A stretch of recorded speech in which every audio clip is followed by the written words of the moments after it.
जय Shri Krishna viewers, welcome to astro intelligence videos. दर्शकों, आज के वीडियो में मैं आपके जीवन का एक बहुत महत्वपूर्ण प्रश्न ज्योतिष शास्त्र के कुछ चीजों के रेफरेंस में लेना चाहूंगा। सबसे ज्यादा जो प्रश्न हम ज्योतिषियों यानी एस्ट्रोलॉजर से पूछा जाता है आप सबके द्वारा या हमारे जीवन में भी, एक्चुअली वही प्रश्न सबसे ज्यादा इंपॉर्टेंट होता है कि जीवन में दुख बहुत है। हर इंसान इसी चीज के पीछे लगा रहता है कि मुझे जीवन में दुख कम से कम हो।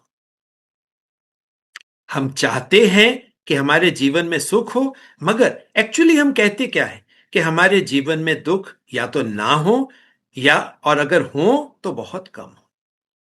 सो दुख का होना यह जीवन का सबसे बड़ा प्रश्न है। अब दुख जीवन में होते या जीवन में दुख का होना एक बात है, मगर हमें दुख पता कैसे लगता है?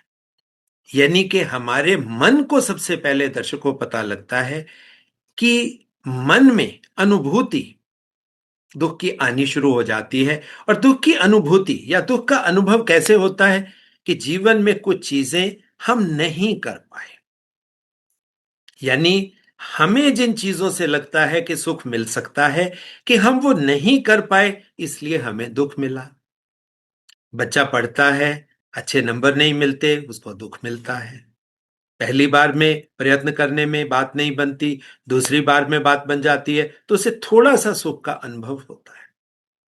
हम अच्छा खाना खाते हैं, हमें सुख का अनुभव होता है।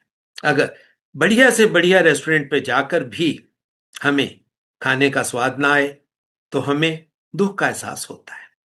यानी कि जीवन में जो चीजें हम करना चाहते हैं वो जब हमारी इच्छा अनुसार, हमारे मन अनुसार हमें नहीं मिलती तो हमें दुख महसूस होता है।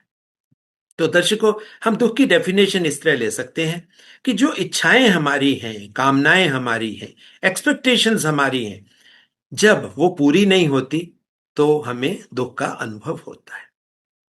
अब दुख हमें अनुभव होता है और अनुभव होने वाले का ग्रह हमारे ज्योतिष शास्त्र में वो चंद्रमा है। और जब भी दर्शकों हम इस तरह के प्रश्न लेते हैं, प्रश्न चाहे वो एकेडमिक होते हैं और उनका उत्तर हम ज्योतिष शास्त्र जब लेने का प्रयास करते हैं तो हम एक्चुअल में काल पुरुष कुंडली के ऊपर ही बात करते हैं। सो काल पुरुष कुंडली में दर्शकों चंद्रमा का स्थान फोर्थ है, चौथे घर का स्वामी है। चौथे घर का स्वामी होने से अब चंद्रमा के साथ कुछ ऐसी चीजें उसके लॉर्डशिप में हो जाती हैं, क्योंकि चौथे भाव को हम सुख स्थान कहते हैं। और जो इसके मोटे मोटे कैरेक्टरिस्टिक्स हैं वो भी मैं आपको बता देता हूं। हम लेते हैं अपनी भावनाओं को, अपनी इमोशंस को, उसमें हम अपनी माता को भी लेते हैं, यानी कि मदर। मदर के साथ साथ भूमि यानी कि लैंड रिलेटेड जितने भी सब्जेक्ट्स हैं वो हम दर्शकों फोर्थ हाउस के साथ ही लेते हैं। और इसके साथ ही वाहन आ जाते हैं। वाहन का मतलब कन्वेंस भी हो सकती है, व्हीकल्स भी हो सकते हैं। सो मोटे तौर पर हम कह सकते हैं कि ये चीजें हमें सुख दे सकती हैं, और अगर इनसे सुख नहीं मिलता या ये चीजें हमें नहीं मिलती तो हमें दुख होता है। बच्चा माता के साथ रहना चाहता है, माता का सानिध्य उसे पूरा नहीं मिल पाता तो बच्चे को दुख होता है। बच्चे को अपनी माता छोड़कर किसी दूसरे की माता को एक्सेप्ट करना पड़ता है तो उसे दुख फील होता है। हमारी भावनाएं, हमारी इमोशंस पूरी नहीं होती। हम किसी पर्टिकुलर इंसान के साथ रहना चाहते हैं बड़े होकर, यानी कि लाइफ पार्टनर के रूप में, वो पार्टनर हमें नहीं मिल पाता, हमें दुख होता है। हम जीवन में सक्सेस चाहते हैं, सक्सेस नहीं मिलती तो हमें दुख होता है। हम जिस गाड़ी की चाह रखते हैं वो गाड़ी हमें नहीं मिलती तो हमें दुख होता है। सो मोटे तौर पर दर्शकों आप समझ सकते हो कि ये सुपरफिशियल चीजें हैं जहां से हम देख सकते हैं कि दुख क्या है। अब थोड़ा सा ज्योतिष शास्त्र में आप और अंदर चलिए। हम कहते हैं प्लैनेट्स को छोड़ दीजिए, प्लैनेट्स के अंदर जाइए, यानी कि नक्षत्रों को देखिए। तो चतुर्थ भाव में कौन से नक्षत्र आते हैं? दर्शकों, चतुर्थ भाव का शुरुआत होती है पुनर्वसु नक्षत्र से। अब पुनर्वसु नक्षत्र कहने को जुपिटर और ज्ञान का नक्षत्र है, मगर पुनर्वसु होने से सीधी बात एक है कि हमें ज्ञान प्राप्ति में, ज्ञान लेने में वो रेपिटिशन आती है। एक बार में बात पूरी नहीं होती, सो हमें दूसरी बार में प्रयत्न करना पड़ता है, यानी कि मल्टीपल एफर्ट्स लगानी पड़ती है। सो मल्टीपल एफर्ट्स दर्शकों ये दुख का कारण है। और दूसरी बात, ये भी दुख का कारण है कि हमें ज्ञान अर्जित करने के लिए हार्डवर्क करना पड़ता है। क्यों? क्योंकि पुनर्वसु में जब वो रिपीटेड एफर्ट आएगी तो हार्डवर्क तो आ गया, हमारा मन नहीं मान रहा, मगर अब हमें पढ़ना पड़ रहा है समाज के लिए, अपने पेरेंट्स के लिए, अपने सिस्टम को दुरुस्त करने के लिए, हमें क्योंकि वो डिग्रीज लेनी है। सो ये दुख का कारण बन जाता है। मन मुताबिक नंबर नहीं आए, वो दुख का कारण बन जाता है। सो पुनर्वसु नक्षत्र की जो रेपिटेशन है दर्शकों, ये दुख का कारण बनती है। अब ये जो रेपिटेशन है दर्शकों, इसी के अंदर एक बहुत खूबसूरत चीज भी पड़ी है। हम कहते हैं कि किसी चीज को बार बार किया जाए, एक ही काम को बार बार किया जाए, तो वो हमारी आदत बन जाती है, हमारी हैबिट बन जाती है। सो जीवन में बहुत सी चीजें हम आदतवश भी करते हैं,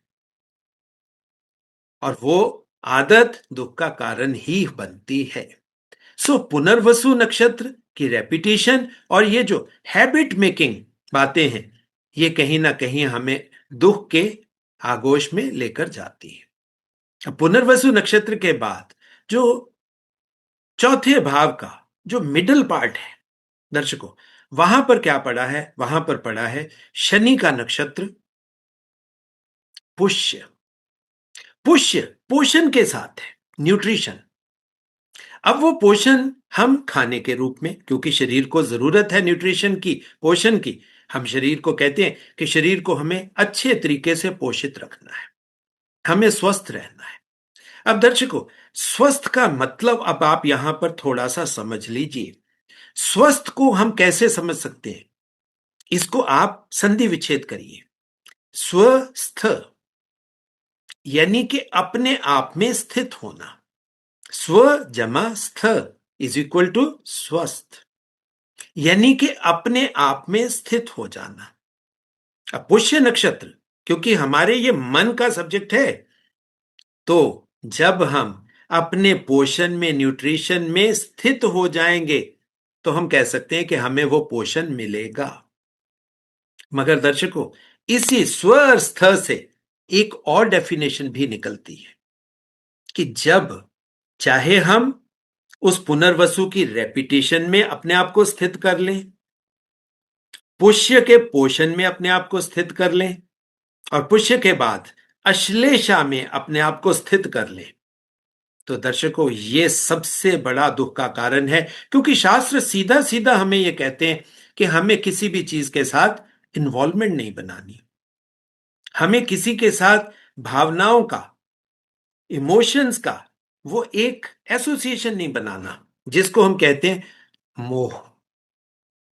so emotional bond, emotional attachment चाहे पुनर्वसु नक्षत्र के उस रेपिटेशन से बन जाए, पुनर्वसु नक्षत्र के थ्रू उस हैबिट मेकिंग प्रोसेस से बन जाए, खाने में ज्यादा इंटरेस्ट होने की वजह से बन जाए, वो चाहे हम कम खाने के पीछे चल पड़े, चाहे ज्यादा खाने के पीछे चल पड़े। शरीर को पतला रखने के लिए बहुत से लोग कम खाने के पीछे चल पड़ते हैं। दर्शकों, ये जितनी भी इमोशनल बॉन्ड्स हम बनाते हैं, मोह बनाते हैं किसी चीज को पाने के लिए, किसी चीज की चाहत में, तो वो दुख बन जाता है। पुष्य के बाद दर्शकों आ जाता है अश्लेषा। अश्लेषा क्या है? ये तो गंडांत है, यानी कि आप देखिए, हमारे मन के दुख में गंडांत की शुरुआत हो जाती है। हम पिछले जन्मों से वो जो नेगेटिव विचारों का विष अपने अंदर लेकर आते हैं दर्शकों, और वो ही जब हमें इस जीवन में दोबारा मिलता है या दोबारा करने को मिलता है, तो हमें दुख होता है। सो दर्शकों, ये जो दुख है वो चाहे पुनर्वसु से मिले, चाहे पुष्य से मिले, और चाहे अश्लेषा से मिले, दुख है।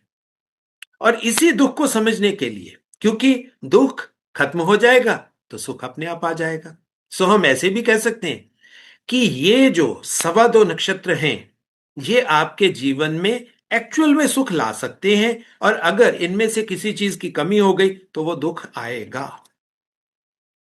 अब दर्शकों, मैंने आपके लिए इस दुख से संबंधित जो सबसे बड़ा योग मुझे लगा कि इसका संबंध इसकी इसी के साथ है, और वो है चंद्रमा का योग, केमद्रुम योग।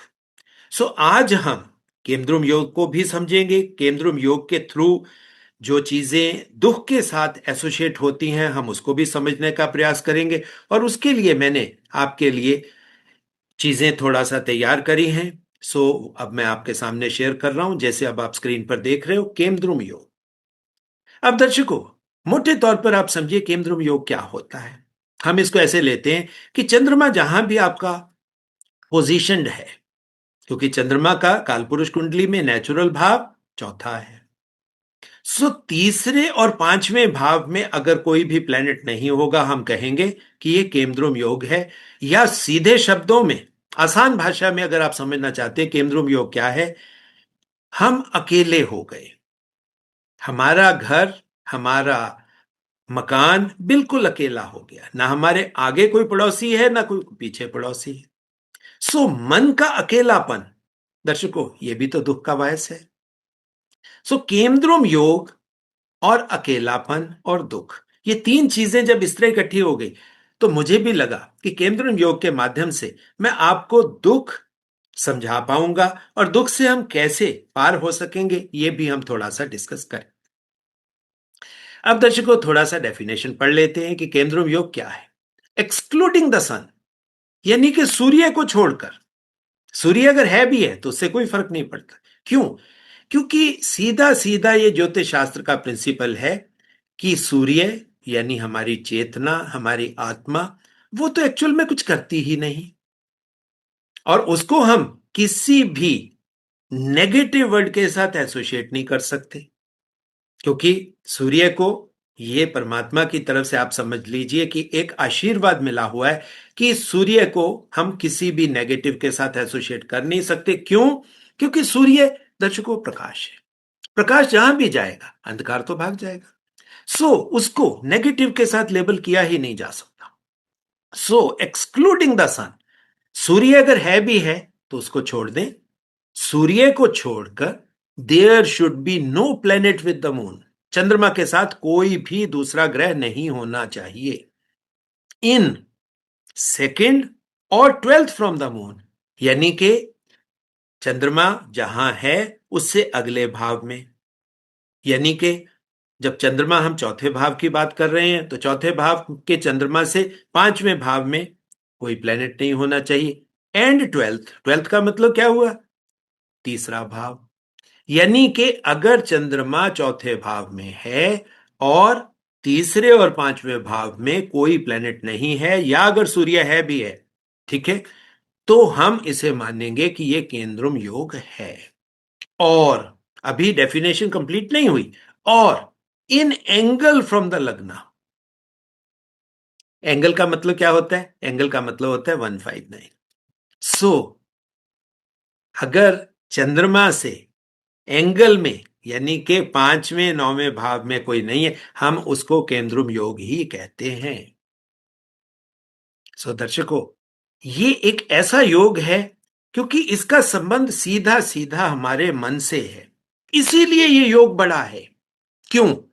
क्योंकि चंद्रमा हमारी ड्राइवर एनर्जी है दर्शकों। ज्योतिष शास्त्र में ऋषियों ने हमें क्लियर कट डायरेक्टिव दिया है कि आपको चार्ट देखना है तो चंद्रमा को सबसे ज्यादा इंपॉर्टेंस दीजिए। क्यों? क्योंकि चंद्रमा आपका ड्राइवर है। हालांकि वैदिक शास्त्र में यह डेफिनेशन थोड़ा सा बदल जाती है। वैदिक शास्त्रों में आप गीता पढ़ लीजिए, उपनिषद उठा लीजिए, कुछ पुराणों में भी ये मेंशंस हैं कि जैसे जीवन को हम एक रथ मानते हैं, तो हम कहते हैं कि घोड़े आपकी इंद्रियां हैं, मन आपका लगाम है, मगर सारथी के रूप में वहां पर यह बोला गया कि बुद्धि आपकी सारथी है। वैदिक शास्त्रों में आपको यही डेफिनेशन या इसी तरीके से समझाया जाएगा। जीवन को एक रथ के मानिंद माना जाता है कि जो आपकी पांच इंद्रियां हैं ये आपके घोड़े हैं। इन घोड़ों की लगाम मन के पास होती है। ठीक है, लगाम मन के पास है और सारथी कौन है? सारथी है आपकी बुद्धि। ज्योतिष शास्त्र में सीधा सीधा यही बात बोल दी गई। वहां सारथी की बात नहीं, उन्होंने ये कह दिया कि ये ड्राइवर एनर्जी है। टू सम एक्सटेंट ज्योतिष शास्त्र में इस डेफिनेशन को और ज्यादा खोल के बोला गया। दर्शकों, ड्राइवर एनर्जी का मतलब क्या होता है कि यानी कि वो ही रिस्पॉन्सिबल है आपके जीवन के कर्मों की या जीवन को आगे बढ़ाने के लिए। अब जीवन के कर्मों की अगर हम बात करेंगे तो जीवन के कर्म, तो सबसे पहले क्या होता है? विचार आता है। विचार कहां से आता है? बुद्धि से आता है। और बुद्धि क्या है दर्शकों? ज्योतिष शास्त्र में बुद्धि चंद्रमा यानी मन का बेटा ही तो है। लगाम किसके हाथ में? लगाम चंद्रमा के हाथ में। सो दर्शकों, तभी हम कहते हैं ना कि बुद्धि के अंदर विवेक होना चाहिए और लगाम चंद्रमा में होनी चाहिए। मगर प्रॉब्लम क्या होती है कि हम ये लगाम ढीली कर देते हैं। हम बुद्धि के हिसाब से ही चलने लग जाते हैं। अब बुद्धि विचारों का खेल भी करती है। ये बात हम थोड़ा सा आगे इसको डिस्कस भी करेंगे कि बुद्धि विचारों का खेल भी करती है और बुद्धि के अंदर आपके पास्ट की मेमोरीज जो पड़ी हैं, जो वो अश्लेषा नक्षत्र की गणनांत की बात है, वो वही है दर्शकों।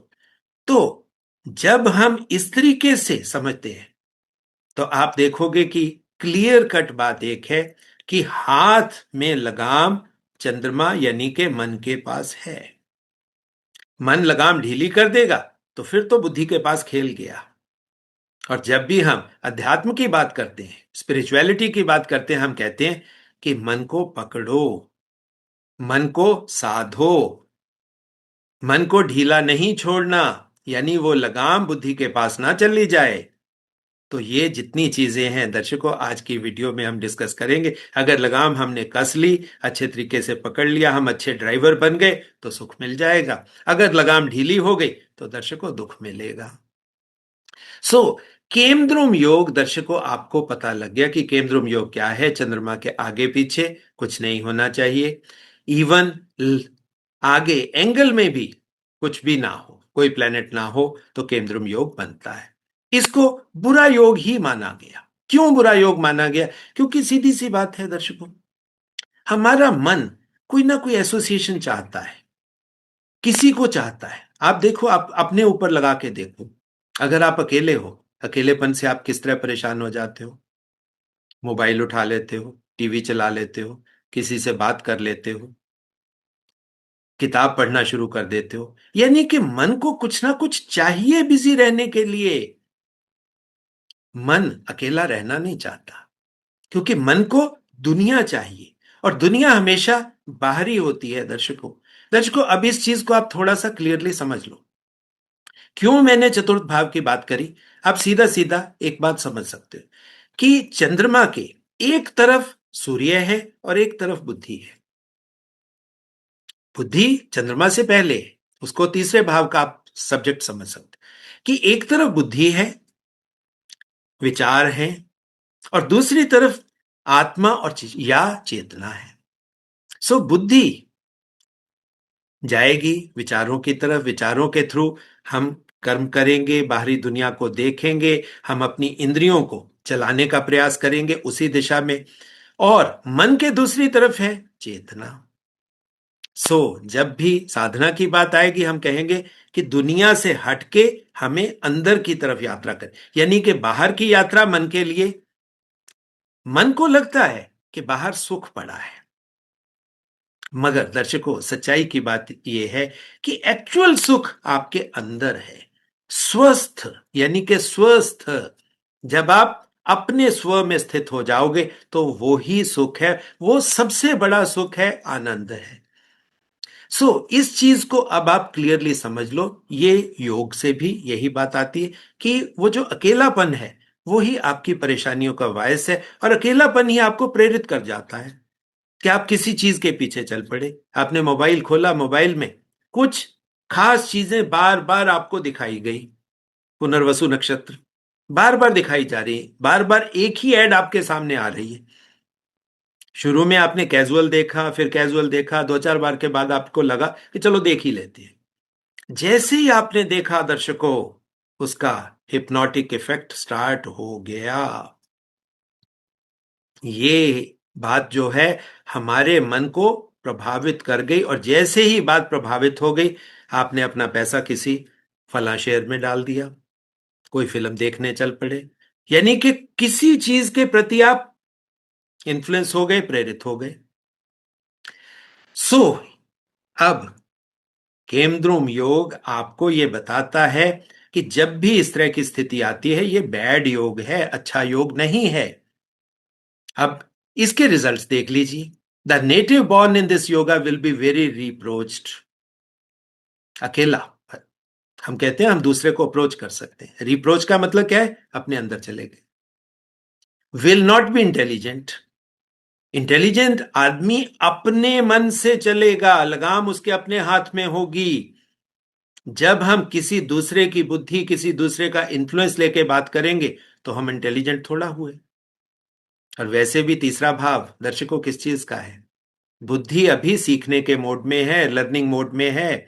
अभी बुद्धि मैच्योर नहीं हुई, इमेच्योर है। Will not be intelligent and educated. अभी उसके पास शिक्षा आई नहीं। जब तक हम चाहे बाहरी इन्फ्लुएंसेस ले रहे हैं, चाहे हम बाहरी दुनिया में जा रहे हैं, तो इसका मतलब क्या है कि हमारा ज्ञान अभी सीमित है। हम किसी दूसरे से ज्ञान लेना चाह रहे हैं, या अपने कर्मों के माध्यम से, अपने एक्सपीरियंसेस के माध्यम से वो ज्ञान अर्जित करना चाह रहे हैं, वो चाहे नेगेटिव ही क्यों ना हो। विल बी पुअर, तो एक बात तो कंफर्म है, जब आप ज्ञान दूसरों से ले रहे हो, देन यू हैव टू पे। चाहे वो स्कूल है, कॉलेज है, पोस्ट ग्रेजुएट डिग्रीज हैं, आप मतलब यानी कि कुछ भी ज्ञान लेने के लिए आपको दूसरों को पे करना पड़ेगा। और जब तक आप ज्ञान ले रहे हो, तब तक आप कमा थोड़ी सकते हो, तो आप पुअर हो गए। एंड सफर मिजरीज, आपको कष्ट तो होगा, क्योंकि ये जितना भी काम है, चाहे ज्ञान लेने की बात है, चाहे बाहरी एक्सपीरियंसेस की बात है, क्योंकि बाहरी दुनिया हमने देखी नहीं है, प्रॉब्लम्स हो सकती हैं उसमें। और जब प्रॉब्लम्स हो सकती हैं, तो हमें मिजरीज भी आ सकती हैं, क्योंकि जहां पे हम जा रहे हैं, जो एक्सपीरियंस करने जा रहे हैं, वो स्थान हमारा देखा परखा नहीं है। तो हमें चोट लगने का, दुख आने का, तो सीधी एक बात है दर्शकों, केमद्रुम योग ये आपको क्लियरली बताता है कि दुख कैसे मिलते हैं। द नेटिव, अब कुछ चीजें ऐसी हैं, the native belongs to a royal family, will become unknown, lead a miserable life because of this yoga. अब आप और देखिए, ज्यादा खोल के बात बोल दी गई कि चाहे राजा के घर में पैदा हुआ बच्चा, ऐसा हो जाएगा जिसको दुनिया नहीं जानती। अब आप ये कैसे समझ सकते हो कि दुनिया उसी को जानती है, उसी को राजा मानती है जो दिख रहा है, जो काम कर रहा है। यानी कि जब आप अकेले हो गए, अपनी आइसोलेशन में चले गए, अपने घर के अंदर, एक उस गुफा के अंदर, घर के उस कोने को हम गुफा भी कह सकते हैं, जब उस गुफा के अंदर चले गए, तो दुनिया आपको देख नहीं पाएगी, चाहे आप राजा के बेटे ही क्यों ना हो। Will become unknown and lead a miserable life, तो ऐसे इंसान की लाइफ तो मिजरेबल ही होगी।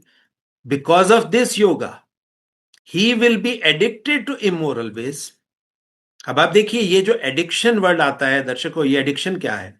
ये जो मैंने पहले बात करी, बार बार करने से जो हैबिट बन जाती है, हैबिट ही हमारी एडिक्शन है। अब वो एडिक्शन मोबाइल की हो सकती है, वो एडिक्शन सिर्फ किताबें पढ़ने की हो सकती है, वो एडिक्शन किसी पेंटिंग करने की हो सकती है, किसी म्यूजिक को सुनने की हो सकती है, वो एडिक्शन किसी खास खाने के पीछे हो सकती है, एडिक्शन नशे की भी हो सकती है, और एडिक्शन बैठ के सोचने की भी हो सकती है कि आप नेगेटिव चीजें बैठ के सोचते रहो। तो एडिक्शन तो दर्शकों किसी भी चीज की हो सकती है। जब भी एडिक्शन होगी, तो आदमी के ऊपर जो बाहरी इन्फ्लुएंसेस हैं वो आपको मॉरेलिटी से दूर ले जाएंगे। क्यों? क्योंकि आपने मन की लगाम को ढीला छोड़ दिया। दर्शकों, केंद्रुम योग में दुखों में यही तो होता है। दुख क्यों मिल रहा है? क्योंकि आपने लगाम ढीली छोड़ दी। तो मॉरेलिटी दूर रह गई, हम इमोरल रास्ते पे चल पड़े। तो जब भी हम गलत रास्ते पे चलेंगे, हमारी दिशा दशा और दिशा हमारी उल्टी हो जाएगी। तो दर्शकों, पॉवर्टी, गरीबी तो आएगी। Will be a menial and wicked person. अब आप देखिए, बुरा इंसान बन जाता है जब इंसान अपने मन के अंदर आता है। अब दर्शकों, आपके मन में अब एक प्रश्न आ रहा होगा कि जब साधना करते हैं तब भी तो हम अकेले होते हैं। मगर दर्शकों, ये ही फर्क है। यहीं पर केमद्रुम योग आपके लिए सबसे डीपेस्ट इंफॉर्मेशन प्रोवाइड कर रहा है। वो क्या है? जब आप आत्मा के रास्ते, आत्मा की तरफ, इनर जर्नी पर चल रहे हो, तो आप मॉरल रास्ते पर, क्योंकि यही करना आपका सबसे बड़ा धर्म है। हमें जीवन क्यों मिला है? जीवन दुनिया देखकर नॉलेज लेने के लिए, और अपने अंदर अंतर यात्रा पर जाकर अपने जीवन को एलिवेट करके उस परमात्मा में अपनी चेतना को क्या करना है? हमें एसिमिलेट कर देना है। यही हमारा धर्म है और यही हमारा कर्तव्य है। जब भी हम इस रास्ते पे चलेंगे तो इसको हम कहेंगे कि ये अच्छा रास्ता है। और जब हम बाहरी दुनियादारी, किसी के इन्फ्लुएंस में, इमोरल रास्ते पर, गलत रास्ते पर, यानी कि स्वस्थ, हम दैट मीन्स अब हम स्वस्थ नहीं रहे, स्व में स्थित नहीं रहे। अब हम दुनिया में किसी के इन्फ्लुएंस में, यानी कि किसी ने हमें हिप्नोटाइज कर लिया, अब हम उस हिप्नोटिज्म में गलत काम कर रहे हैं। तो दर्शकों, सीधा सीधा केमद्रुम योग आपको बता रहा है कि भाई, आप देवता बन सकते हो, दानव बन सकते हो। ये सिर्फ मन का ही तो खेल है। मन ही ये करवा रहा है। आगे पढ़ लीजिए। This yoga is capable of neutralizing all beneficial yogas. अब आप देखो, ये योग बाकी आपके चार्ट में बहुत बढ़िया योग जितने मर्जी पड़े हो, ये सबको नेगेट कर देगा, सबको न्यूट्रलाइज कर देगा। क्यों? मन दर्शकों अकेला हो गया। जब मन अकेला है, या तो मन की लगाम पकड़ के उसको साधना की तरफ ले जाया जाए, नहीं तो मन गलत रास्ते पर जाने में लालायित रहता है। मन को बाहरी दुनिया बहुत अच्छी लगती है। The native will not have wife son. ऐसे इंसानों की शादी नहीं होती दर्शकों। जब शादी नहीं होगी तो बच्चे नहीं आएंगे। Surrounded by miseries, worries. तो आप सीधा सीधा ये समझ सकते हो कि ये वही तो चीजें हैं। आप आगे पढ़ना चाहते हो तो ये मानसागरी किताब से है चीजें, ये आप सारा पढ़ सकते हो। आदमी सॉरोफुल रहेगा, मीन रहेगा, लो कैरेक्टर का रहेगा, दूसरों के एजेंट की तरह काम कर, क्योंकि लगाम छोड़ दी, अपने जीवन पर कंट्रोल छोड़ दिया। तो जब मन स्वस्थ नहीं है तो शरीर भी स्वस्थ नहीं होगा। हम कहते हैं ना, मन स्वस्थ शरीर स्वस्थ, तो मन स्वस्थ, मन स्वस्थ तो शरीर स्वस्थ। दर्शकों, इस बात को अब आपको समझना होगा कि ये क्या बात है। अब हम थोड़ा सा अगर और आगे चलते हैं तो आप देख सकते हैं कि केमद्रुम अगर भंग हो जाए, कितनी बढ़िया बात है। हम कहेंगे कि इसको तो भंग करो, कि इसने हमारे जीवन को दुख में बना दिया, दुख में ले गया। अब दर्शकों, पोजीशन जब भी किस, यानी कि ग्रह, ये कैसे बनते हैं? ये कोई अपने आप नहीं आ जाते। ये आपके कर्मों का फल ही तो है। जो पिछले जन्म में कर्म आपने किए, उसका इंपैक्ट इकट्ठा होके, और मरने के टाइम जो आपकी मनोदशा थी, उसने आपको उस तरह का जीवन लेने पर मजबूर कर दिया। यानी कि जीवन के कर्म और मृत्यु के समय की मनोदशा, ये आपका जीवन निश्चित कर देती है कि अगला जीवन आपका कैसा होगा। तो आपके जीवन में अब केमद्रुम आ गया। अब केमद्रुम को अगर भंग हो जाए तो हम कहेंगे कि शुक्र है, एक सांस आएगी संतोष की, आनंद की। तो अब वो जो हम जिसको कहते हैं साई ऑफ रिलीफ, बस, कि केमद्रुम भंग हो जाए। ये कैसे होगा? If the moon is posited in a Kendra from Lagna, or if any planet is posited with the moon, there is cancellation of Kendrum Yoga. अब कोई प्लेनेट चंद्रमा के साथ आ गया या केंद्र में आ गया। केंद्र केंद्र का मतलब क्या होता है? केंद्र का मतलब होता है 1 4 7 10। ये केंद्र स्थान है हमारे। सो केंद्र में अगर कोई प्लेनेट आ गया तो केंद्र भंग हो गया। यानी कि सिंपल एक बात है, केंद्र का मतलब आप क्या समझते हो दर्शकों? जहां पर चंद्रमा है वो सपोज करिए केंद्र में है, तो उसका चौथा भाव। चौथा भाव क्या है? सुख स्थान है। अगर वहां पर कोई प्लेनेट है तो उस प्लेनेट उस ग्रह के थ्रू आपको सुख मिल जाएगा, दुख कम हो जाएगा। 10th में है तो आप वहां से कह सकते हो कि भाई अगर हम उस दिशा में कर्म करेंगे तो हमारा दुख कम हो जाएगा। सो ये 1 4 7 10 आप इसी तरीके से देख सकते हैं। Some learned astrologers say that the moon, if in the Navmansha of Kemdrum Yoga, if strong moon is posited in benefic or even houses। अब दर्शकों ये काफी एक वीडियो में इतना सब कुछ समझाना क्योंकि टाइम लगता है। अब आप इसको मोटा मोटा समझ सकते हो कि अब क्या है, स्ट्रॉन्ग मून किसी बेनिफिक हाउस में आ गया यानी अच्छे घर में आ गया, इवन हाउसेस में आ गया यानी कि जो इवन और ऑड ये हाउसेस आप समझ लो जिसको हम 2 से डिवाइड कर सकते हैं, यानी कि वृष कर्क कन्या वृश्चिक मकर मीन ऐसी राशि में आ गया, और मरकरी जुपिटर वीनस चंद्रमा के साथ आ गए तो ये केमद्रुम भंग हो जाता है। अब केमद्रुम भंग होना दर्शकों साई ऑफ रिलीफ है, बट इसके साथ ही दर्शकों क्या है, थोड़ा सा अब हम चार्ट के थ्रू भी थोड़ा समझने का प्रयास करेंगे कि अगर केंद्रुम बनता है तो किया क्या जा सकता है। ये अब मैं आपके लिए एक सैंपल चार्ट है दर्शकों। अब सैंपल चार्ट में अब आप देखिए चंद्रमा के पीछे के भाव यानी कि 3rd हाउस में कुछ नहीं है, इसके 5th हाउस में कुछ नहीं है, तो बाहरी तौर पर देखने पर यह केमद्रुम योग हो गया। अब अंदर उसके नक्षत्रों को भी दर्शकों जान लीजिए। चंद्रमा कहां पड़ा है? चंद्रमा है यहां पर अश्लेषा नक्षत्र में। अब दर्शकों जैसे हमने बात करी थी कि अगर हम नक्षत्रों के माध्यम से केमद्रुम को समझने का प्रयास करें, अब जैसे मैंने कहा पुनर्वसु ये आपको आपकी हैबिट बनाता है, बार बार आपसे प्रयत्न करवाता है, रिपीट करवाता है, और सबसे बड़ी बात क्या है, एडिक्शन आ जाती है। बार बार करने से जो हैबिट बनती है, हैबिट एडिक्शन दे जाती है।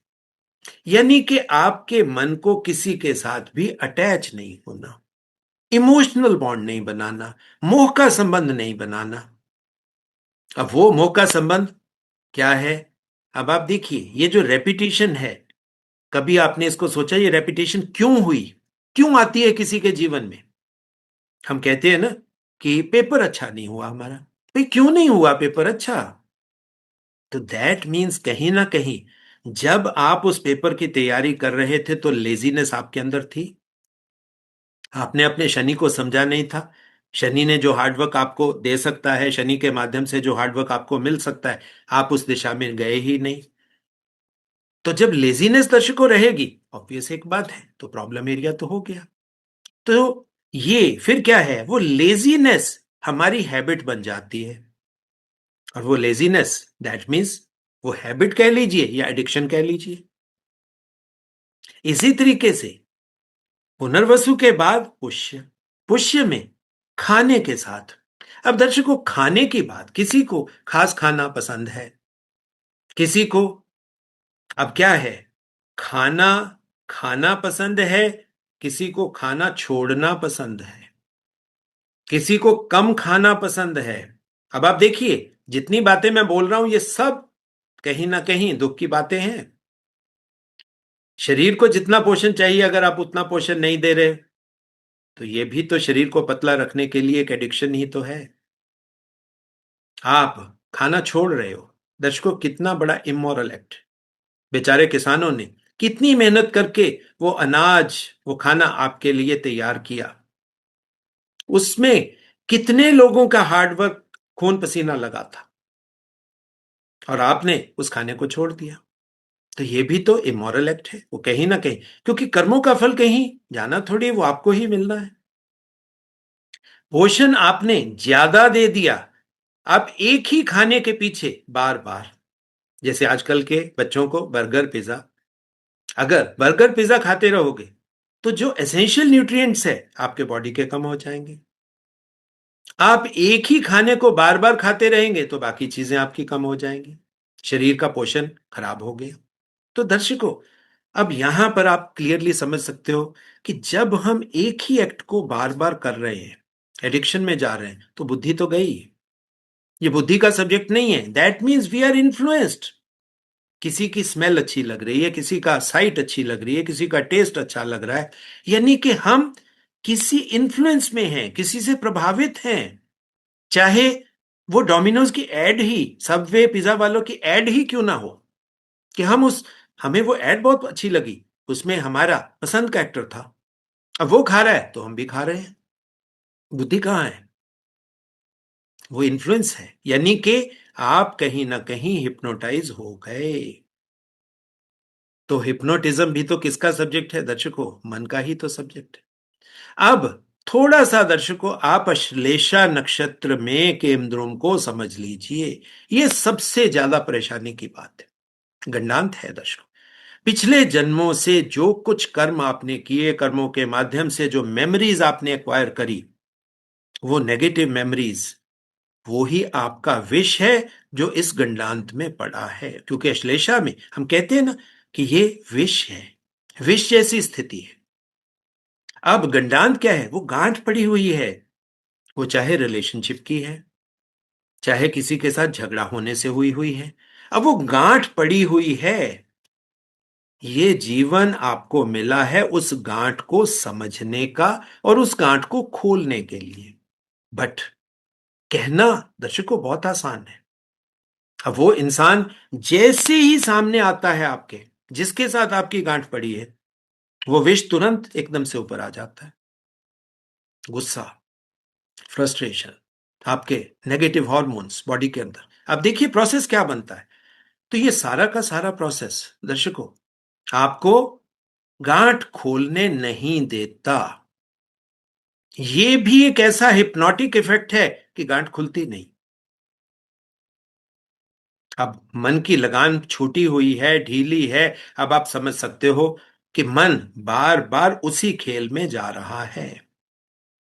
अब जब मन उसी खेल में जा रहा है तो हम कह सकते हैं कि कई लोगों को जैसे होता है ना, दुख में भी सुख की अनुभूति होनी शुरू हो जाती है।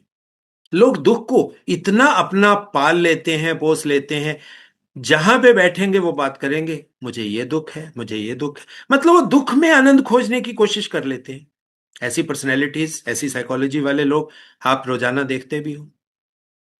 तो दर्शकों, अश्लेषा नक्षत्र में केमद्रुम अगर आ गया तो ये बहुत बड़ा प्रॉब्लम एरिया है।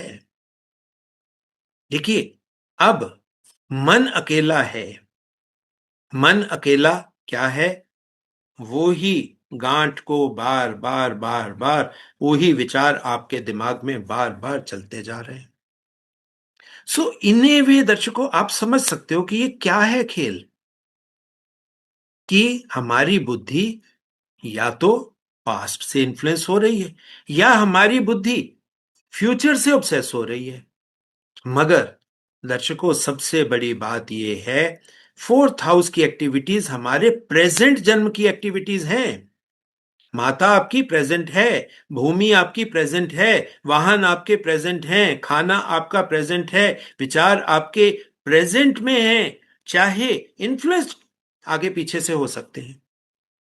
अब दर्शकों, इस खेल को, इस फिलॉसफी को आपको समझना होगा कि अगर हम जीवन में दुख पा रहे हैं तो दैट मीन्स हमारा इन्फ्लुएंस है कहीं से, चाहे वो पीछे पास से आ रहा है, चाहे फ्यूचर से आ रहा है।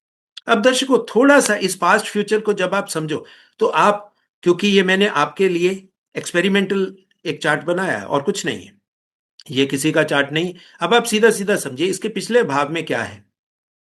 बुद्धि, मरकरी, विचार।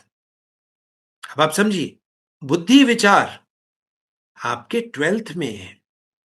तो इन ए वे, क्योंकि 4th हाउस हमारा सुख स्थान है, सो सुख के लिए अगर आपको जीवन में सुख चाहिए तो आपको बुद्धि के ऊपर डिपेंडेंस कम करनी पड़ेगी। पिछले जन्मों से जो मेमोरीज आप कैरी फॉरवर्ड करके लाए हुए हैं वो कहीं ना कहीं आपको छोड़ना पड़ेगा, क्योंकि 12th हाउस एक्सपेंडिचर का है, आपको छोड़ना है। ये आपके सुख स्थान का मृत्यु भाव है। मृत्यु भाव में चीजों को मरना चाहिए, और अगर आप उनको जिंदा रखे बैठे हो तो दर्शकों, ये आपके इस जन्म के कर्म भी प्रभावित हो रहे हैं। और आगे चल पड़े, आगे जाएंगे तो चेतना का रास्ता है। अब वो चाहे हम बाहरी दुनिया के थ्रू चल पड़े दर्शकों, अब मन के अंदर माता भूमि वाहन सब हैं, मगर 5वें भाव में संतान भाव है। यानी कि संतान भाव को मैं तो दूसरे तरीके से दर्शकों आज की वीडियो में एक नई डेफिनेशन, इंटरेस्टिंग डेफिनेशन दे देता हूं। संत का आना, देखो सूर्य का घर है, सूर्य यानी प्रकाश, प्रकाश के साथ हम इसको ज्ञान का स्तोत्र मानते हैं कि ज्ञान है ये, और अल्टीमेट ज्ञान है, क्योंकि सूर्य के पास सभी जितने वैदिक शास्त्र हैं सब वैदिक शास्त्र सूर्य के पास होते हैं। तो अल्टीमेट ज्ञान सूर्य के पास है। सो हम कह सकते हैं कि अगर हम आत्मा के रास्ते पर चलते हैं, अध्यात्म के रास्ते पर चलते हैं, अध्यात्म की उन्नति करना चाहते हैं, तो ये कहीं ना कहीं हम अपने लाइफ में उस संतत्व को बुला रहे हैं कि आ जाओ भाई संत आन। बच्चे का आना, अब बच्चा आपके लिए वो फ्यूचर का रास्ता खोल सकता है, आपके लिए आपकी मुक्ति का रास्ता खोलता है। दर्शकों, वैदिक शास्त्रों में क्या कहा गया है कि आपका पुत्र आपकी मुक्ति का वायस बनेगा। पुत्र की उत्पत्ति इसीलिए करो ताकि वो आपकी मुक्ति में सहाय हो जाए। हालांकि रिचुअल्स में हमने क्या बना दिया कि जो कर्मकांड है वो बच्चा करेगा, कर्मकांड को हम मुक्ति के साथ ले रहे हैं, हालांकि वो सब्जेक्ट इसमें है ही नहीं, मगर सिर्फ समझाने के लिए कर्मकांड में ये चीजें डाल दी जाती हैं कि अगर आपका बेटा है तो वो आपकी गति करवा सकता है। देखिए, बात वही है, गति करवा सकता है। एक्चुअल में ये संतान का मतलब क्या है कि वो संतत्व का आना, यानी कि मुक्ति के आने में आपका बच्चा सहाय हो सकता है। यानी अगर आप अपने फ्यूचर में संतत्व, रिलीजियस नॉलेज, स्पिरिचुअल नॉलेज, रास्ता है ये, स्टार्ट रिलीजन से होगा, रिलीजन से स्पिरिचुअलिटी का रास्ता होता है दर्शकों। सो रिलीजन से स्पिरिचुअलिटी के रास्ते पर अगर आप चलते हो तो संतत्व आपके अंदर आ गया, आप मुक्ति के रास्ते पर चल पड़े, उसमें आपका बच्चा आपका फ्यूचर है। हालांकि क्योंकि आप देखिए वो सुख लाने के लिए फ्यूचर है, मगर उसी के अंदर दर्शकों 5वें भाव में क्या पड़ा है, एंसेस्ट्री भी तो पड़ी है, आपके पूर्वज भी पड़े हैं। अब आप देखिए वो गंडांत, अगर गंडांत पूरा नहीं होता, गंडांत आगे पंचम भाव में जाता है, वो सिर्फ अश्लेषा नक्षत्र नहीं मघा नक्षत्र तक जा रहा है। जब मघा में जा रहा है तो सीधी एक बात है कि गांठें अगर आप वहां पे अश्लेषा में नहीं खोल पाए तो आप माघा में खोल लीजिए दर्शकों।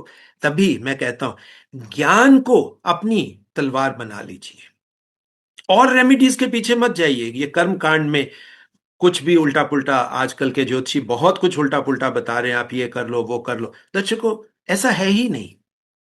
ज्योतिष शास्त्र हमें एक एक बात को समझाने के लिए है कि ज्योतिष शास्त्र में अगर आपने सही ज्ञान को ले लिया तो वो आपकी काट बन गई, वो आपकी उपाय बन गया, वो आपकी रेमेडी बन गई।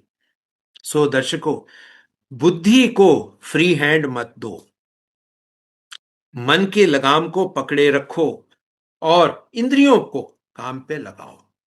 ये आज की वीडियो का क्रक्स है, जिसमें आप केंद्रुम योग के माध्यम से अपने दुखों को कम करने का रास्ता खोज सकते हैं। ये था दर्शकों मेरा आपको समझाने का कि केंद्रुम योग या ज्योतिष शास्त्र हमें जीवन के उन मूल्यों को समझा देगा जहां से हमारे लिए जीवन में सुख, शांति, आनंद की रचना हो जाए।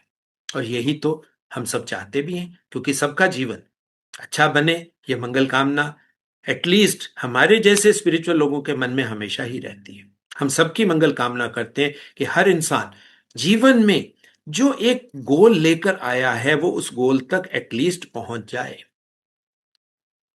दर्शकों, जो हर वीडियो के अंत में मैं एक निवेदन आपसे करता हूं कि एस्ट्रो इंटेलिजेंस वैदिक ज्योतिष के ज्ञान का इकलौता चैनल है जिसमें कभी भी डराने का खेल नहीं होता, सिर्फ ज्ञान की बातें होती है और ज्ञान के माध्यम से रास्ता खोजने का प्रयास किया जाता है।